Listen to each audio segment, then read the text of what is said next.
Let me introduce to you ULP Polo Leteka. She's an executive director and founder of IDF Capital, managing partner and co-founder of Alethea IDF Managers. What is she passionate about? She's an entrepreneur, passionate about entrepreneurship. She's been part of the co-creators of the BE Codes of Good Conduct while she spent her time at DTI, so she's done her national duties, serving our government. Through what she's doing through the IDF Capital is to really focus on contributing and channeling investment, particularly to women-owned business. And that's wonderful, man. Let's give her a round of applause for that. I've always challenged women here that this is a season for women. If you miss the season, angazi ukuthi abantwana bakho masowugogo bazakubuza ukuthi gogo wawukuphi wena. When the season of women empowerment was happening, were you sleeping through the revolution? You know, bazokubuza abantwana bakho. If you don't take, I also acknowledge, hey, there's Patrick Wadula, our seasoned journalist around town, and he's helping us here. So women-owned businesses, that's great. Wonderful work that you're doing, and it's very important. But not only here, across the whole sub-Saharan Africa, focusing on women, and obviously you all know her from the Dragon's Den show, and is a co-author. She's authoring books, which is great. And we're really very proud to have you. And I've asked her to speak from her heart. She said she prepared a presentation, but she likes to speak to you. So we're going to have the same story. She's going to tell a story, and then from there, prepare your questions, and then we'll take a lot of questions and engagement. That's what we really like to have. So without any waste of time, Mrs. Polo, please come up front.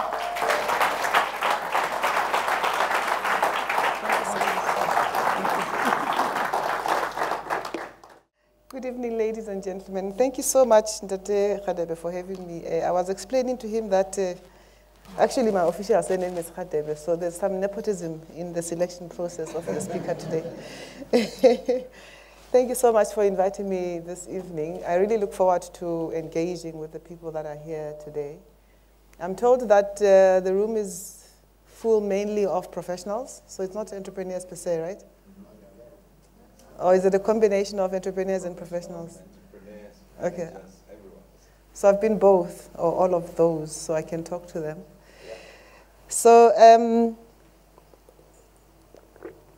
I really am honored. After looking at the people that have spoken here, I was wondering how Africa figured that I fitted the bill of the quality of people. So I'm really honored. Thank you very much.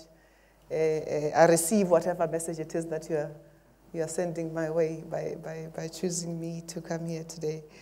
So I will share with you my story, and I'm hoping that, because our stories are very similar, I've come to appreciate our stories are not as unique as we like them as we would like to think they are. But a lot of the time, I find that you sometimes need to hear another person's story and hear your story in their story and find expression about yourself in their story. So I'm hoping today we can do that. I have a very interesting background. I was born in Lesotho, but I grew up all my life in a place called Buputazwana, Mafikeng. So I'm a Mosotho, but I relate a lot to Botswana as well. But it meant that I grew up as a foreigner. They used to call me Manyeo because because my mother spoke very deep Sesotho, so that's what they used to call us. But it was an interesting upbringing because we, as I said, we were sort of foreigners and therefore different. And a lot of the time probably were teased. And I think that I have found makes you a very resilient person in life because you're always defending yourself and justifying your existence throughout life. But it wasn't a bad childhood. It wasn't a bad experience at all. It was just that it was a little bit different to that of very many people around us. I grew up there, went to school there, and then, of course, went to university in Cape Town, where I did my BCom degree. In those days, most black parents did not have money. They could not afford to pay their kids' school fees. So every year at UWC, we used to toi for financial exclusion. I don't know whether people experienced this in those days. Every year, you are guaranteed that you'll be excluded from school, whether it was academic exclusions or financial exclusions. In my case, it was always financial exclusions. So I would get onto the bus every January, and I know that for 2 weeks we were toying, and the police get called to campus, and then the university makes arrangements with Standard Bank to give us student loans, and then we register 3 weeks later, and that's how I finished my degree. And so I have a lot of sympathy for the fees must fall movement, because I honestly believe that if we were not as militant in those days as we were, some of us would not be standing here today. So I'm very, very thankful that I grew up during a time where people understood their rights, even though their rights were still limited, and fought for what they truly believed. Education is their right, and they truly fought for it and, because they believed in it.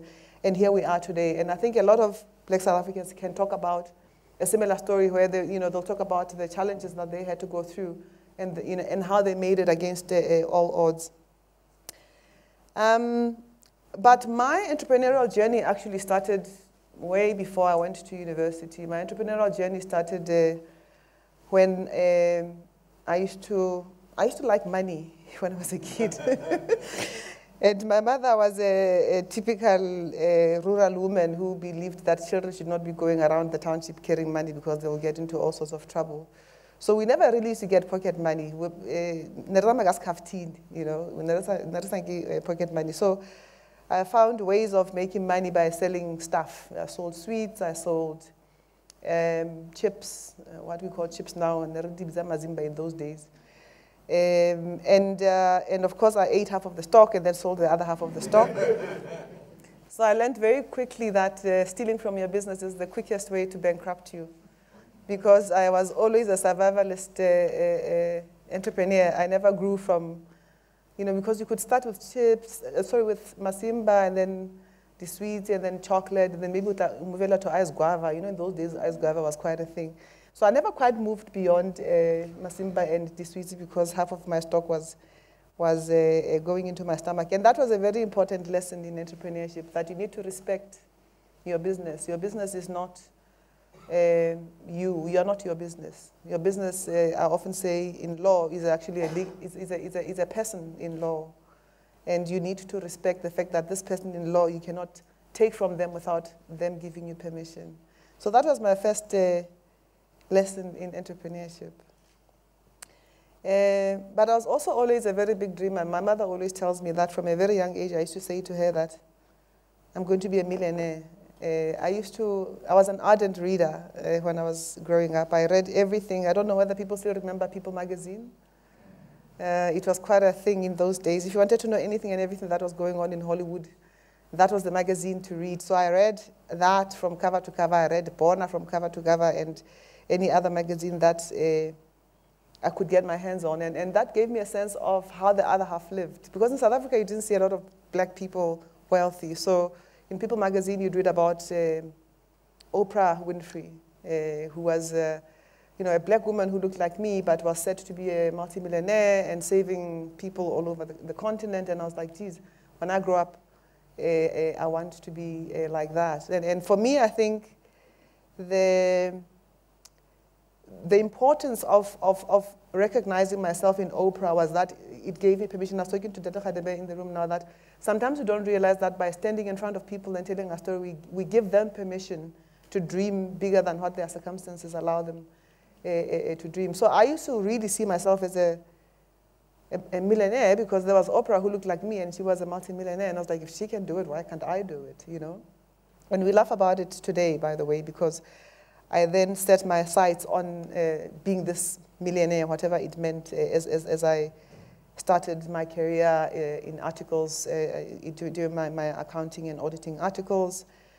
And And that's really has been my journey, where I've sort of started right at the bottom, having very big dreams around what I would like to achieve in life, and being very bold and going out and achieving those dreams. Now, this is important because I had a stretch session last week with my team, and I'll share with you later on. I'm in the process of making myself redundant from my business. So as I'm handing over the baton, they say, what are the lessons that you would like to leave us with? And I said, never ever be afraid to be bold, because it is in your boldness that you achieve, greater things than anybody could have ever dreamt of you achieving.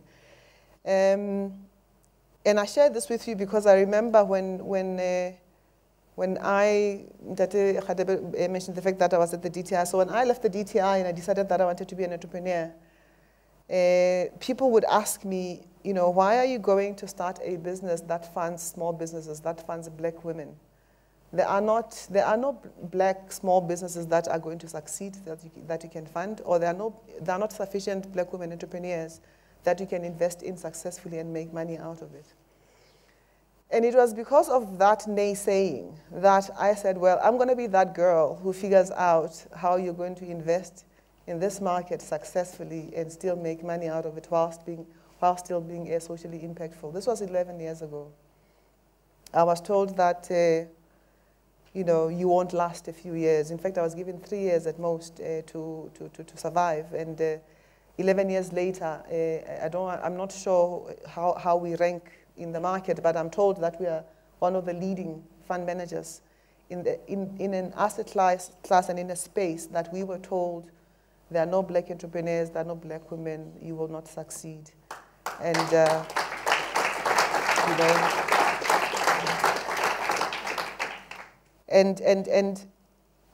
I look at that journey and that story, and the reason why I'm making myself redundant in my South Africa business is actually because I'm expanding into sub-Saharan Africa.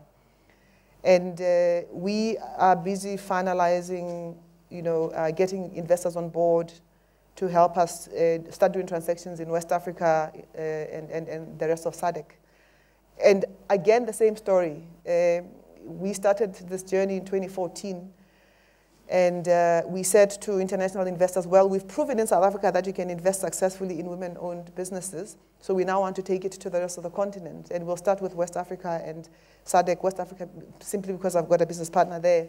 And then ultimately it will cover the whole of sub-Saharan Africa. It took us the first 2 years, so I started in 2014. It took us the first 2 years to convince Europeans that African women were not sitting at the corner of the street selling tomatoes and peanuts. It took us more than 2 years to convince them that there were very dynamic African women, very dynamic businesses run by African women that could absorb amounts of $2 million, $3 million, $5 million.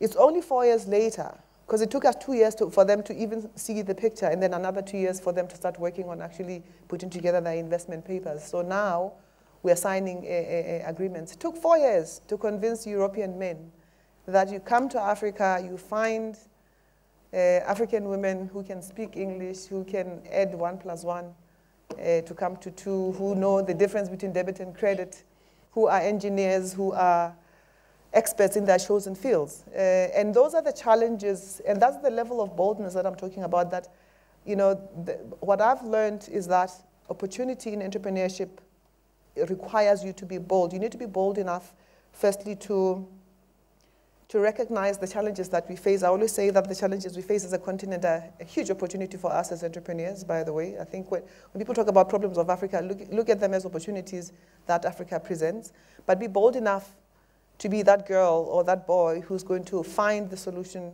to the problem, who's going to unlock the opportunity and make a real entrepreneurial success of it. Because these opportunities actually are entrepreneurial opportunities for us as Africans, as women as well. So those are the things that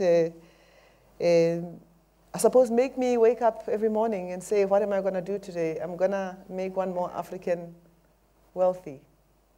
because I think we have to do it ourselves. We have to write our own story. Our story has been written by the West for too long, and we've been waiting for them to change the narrative. It's not changing. It is us, the young ones,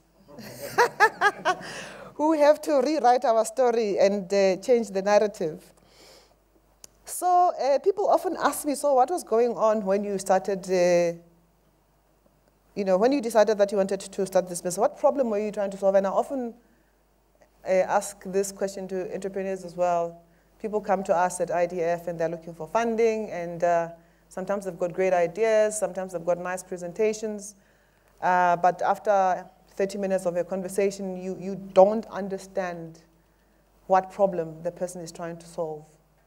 And as an entrepreneur, I can tell you now, if you are not clear in your mind what problem you are trying to solve, you will never be able to solve it. I hope it's simple, ne? It's simple. So when you go to a funder and you say, oh, what business should I get into? That's the worst thing you can do. The question you should be asking is, what problems are there to solve, and which one of them can I solve? Which one of them can I galvanize resources around solving? Which one of them do I have skills to solve? Which one of them am I passionate enough about to want to solve? For me, I think that is the biggest ingredient of being a successful entrepreneur, and that I've also learned over the years, because I've had to constantly ask myself the question, what problem am I really trying to solve? And once I've figured out what problem I'm trying to solve, I then ask the question, because I'm also an accountant, and I've been taught that you must, your credits must increase more than your debits, or the other way around. Well, if it's the income statement, your credits must be higher than your debits. So you then ask yourself the question, so once I have found a solution to this problem, can I exploit it successfully and make money out of it? And I often wonder how many entrepreneurs ask themselves that question. And it's a challenge that, by the way, regardless of my many years of experience as an entrepreneur, I still struggle with. Because as an entrepreneur, sometimes if you're driven by passion, because I'm very passionate about what I do, and sometimes in the process of being passionate, you forget to price appropriately. So the importance of asking yourself, is it, now that I've figured out what problem to solve and how to solve it, am I going to be able to make money out of it? And we don't spend enough time thinking about that as entrepreneurs, I find. A lot of the time when we interrogate entrepreneurs, and when they present their businesses to us, and then you ask them the questions, they'll tell you, well, I'm going to sell it for 10 Rand, but they don't tell you whether they're going to make a profit or a loss out of it. And that's another mistake that I think often leads to our premature failure as young businesses, as black businesses in particular. And women are the biggest culprits. Women are the worst when it comes to pricing. Women are afraid of demanding their worth. I'm speaking from experience. When we started our business in 2007, 2008, we were actually pioneers in this space, by the way. When I say pioneers, they were not, other than Anglo-American that had Anglo-Zimele, and then you had Sasol that had, who had Siaka? It was Barlow World. Sasol had Camp City. And a few, no, it's not Siaka, I can't remember, I think they called themselves Siakula at Barlow World. You actually didn't have a lot of people playing, and these are big corporates I'm talking about. You didn't have private entrepreneurs actually setting up funds that were targeting black entrepreneurs to support them in supply chains and to grow them from early stage to mature businesses. And we were the pioneers. We went out and we were just young. I mean, I was 32 at the time, thereabouts. So young African women, everybody is afraid that I'm going to take their money and run away with it. And we started this thing, and we are seen as market leaders in the space. But it was driven a lot by passion. It was driven a lot by, we know that there are entrepreneurs out there that we can invest in successfully. We know that there are women entrepreneurs that we can invest in successfully. What we forgot to do properly is to then say, our services are worth this much. So we underpriced. And for a very long time, we couldn't understand, but we're doing such a good job. Why are we not making money out of this thing? So I made the classical woman mistake of being afraid to price because I thought that they wouldn't give us the business. Now I know. Now I call the shots. I tell them that, look, you know my worth. If you want my services, this is what it's going to cost. But it took me a very long time to get here. And for me, I think this is a message specifically for women that I have seen a lot of, that women are, you know, they're very, very afraid to charge. And what I've learned is that the market is willing to pay what you tell it you are worth.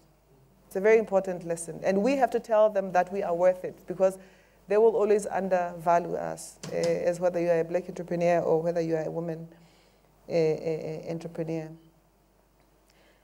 And people ask, but why the boldness? Why would you do stuff that is so hard? Why would you do stuff that doesn't seem so lucrative? Why would you do stuff that actually nobody wants to do? Because investing in small business is not the sexiest of things, by the way. Like, it's not up there as, that's what I want to spend my life doing. People want to do big transactions. Any transactor will tell you that they want on their CV to say, I've done a 1 billion rand, 2 billion rand transaction. They don't want to say, I did a 5 million rand or 1 million rand transaction. It's not exciting when you're a financial services professional, but we chose that.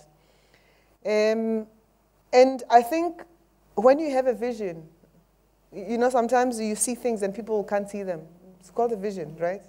And everybody thinks you're crazy. But when you can see it and you believe in it, there's an old American called, his surname is Carnegie. I can't remember his first name now. Andrew Carnegie, who says if your mind can conceive and believe it, you can achieve it.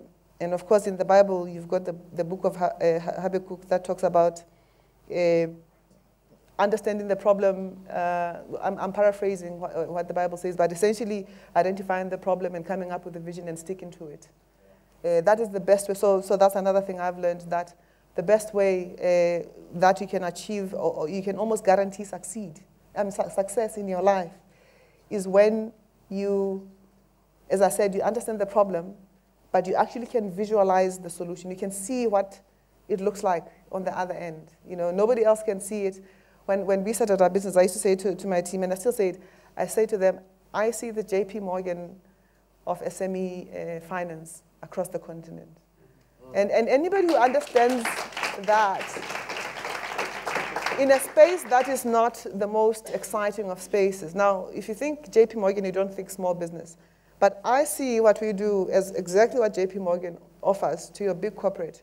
But offering it to a market, by the way, that nobody cares for, that nobody wants to serve because it's so difficult, that is underserved. But guess what? We've identified that this is gold that is waiting for somebody to mine and unlock the value.